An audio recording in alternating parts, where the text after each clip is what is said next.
Hey, what is up, Thunderlings? Dassmallz here, bringing you guys a quick little World at War gameplay for you guys on TSG. So, I know that Thunder's been going on a World at War craze as of late, and I completely understand that. To me, World at War is my favorite COD game.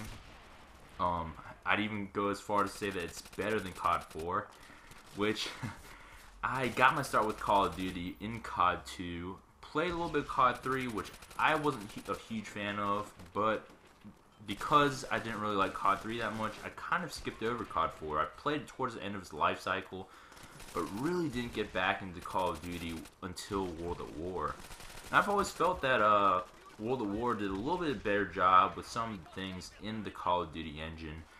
And I kind of relate it to the shooter genre in the N64. So I don't know how old a lot of you guys are, but I'm sure that a lot of the younger guys aren't really familiar with shooter games on the N64. You had GoldenEye, which is now considered to be the king of N64 shooter games, but a lot of people don't know about Perfect Dark 64, which was actually almost a spiritual sequel, if you will, to GoldenEye. It used the same engine. I think it shared a lot of the members of the developmental team, and it really improved upon a lot of things that GoldenEye did. But because people got started with GoldenEye and it has that nostalgic factor, kind of Perfect Dark 64 kind of gets pushed to the wayside when people talk about N64 games. But I digress. These are opinions here, guys, and yeah, I think World at War is better. A lot of people think COD 4 is better, and both games are very, very good in the grand scheme of things. But I digress. I kind of want to talk to you guys today in this commentary just about map size, particular maps, and play styles that can go with these maps. So this map here is Dome, and it's probably one of the smaller maps in Call of Duty. I'm not a huge fan of small maps, but typically the size of the map to me doesn't affect how well I do in it. It's the layout of the map. So Dome is a map that I have a lot of trouble with, have had a lot of trouble with in the past, and continue to struggle to do well with.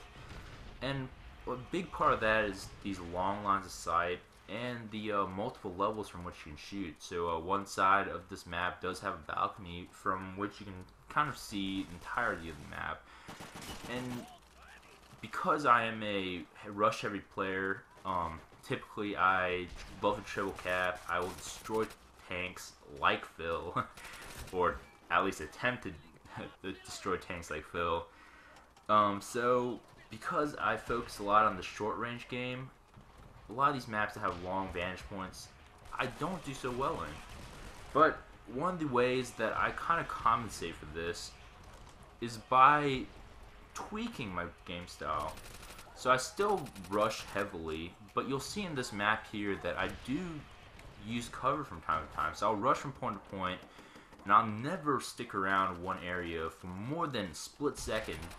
But instead of rushing straight through and taking players on in an open area, I will kind of not really duck behind cover, but use cover to block part of my body. And so I guess the question for you guys that I have is, when you change maps, when you go from a large map that's open to a small map that has a lot of cover, or from situations where rushing is appropriate to situations where kind of playing more defensively, I guess not really camping but laying back, slowing down, I guess clutch situations are a great example of this. Do you guys typically keep your standard game style and tweak it a little bit, or do you guys completely change how you play? So in certain situations, do you switch over from an AR to a shotgun, or do you keep the assault rifle and adjust your play style a little bit so that you maximize your chances of success?